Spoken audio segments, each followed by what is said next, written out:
Indie games, as they're kind of conceived today, are like, small team games where you kind of pace at your own rules, and I mean, who doesn't love that? This is why I got into the game industry. I was making games when I was a teenager and selling them at the computer store, and there's nobody telling me what to do, and I could make whatever I wanted, and I would make my own vision, and with my friends we kind of get together and animate things, put them on screen, and it's like I wasn't trying to win over a giant audience. But as it happens, like when you have a giant audience and you're doing these things, you do find a voice that appeals to people. What's great about the indie scene is that they don't really stick to the rules of game design, right? For instance, with Kinect, lots of people make games with Kinect that do not require the controller, right? And we were not that experienced with Kinect, but we wanted to try something completely new. So we said, okay, we're gonna make a game that requires a Kinect and a controller. And from there on, it was just creativity, right? We didn't have any constraint and we didn't have to sell this title. It was just trying stuff.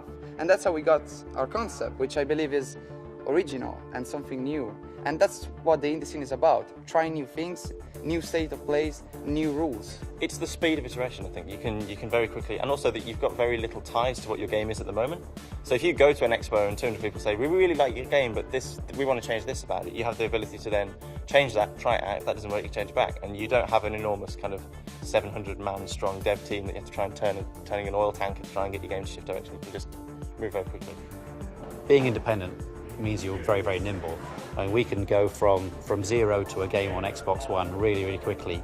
We can find out that there's a new initiative and go and follow that. We can just do so many things that, as a bigger organisation, you've got to go and maybe have a committee meeting and then see if the boss says yes and seeing if it follows the governance rules of that corporation or something like that. Whereas we can go, with my business partner who's just sat over there, just go, shall we do it? Yes, right, okay, let's do it. And that's it. It's as simple as that. We just make it happen.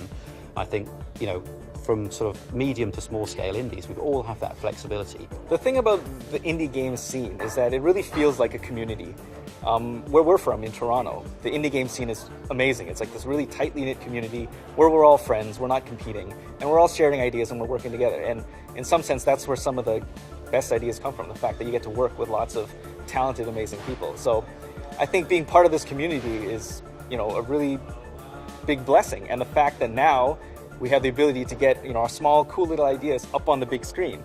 To all of us, that's pretty amazing. I mean, you look around, we're guys like 1- or 2-man studios, and the fact that you're able to get your things out there on the couch in the homes of people, it's just an amazing experience that none of us really saw coming.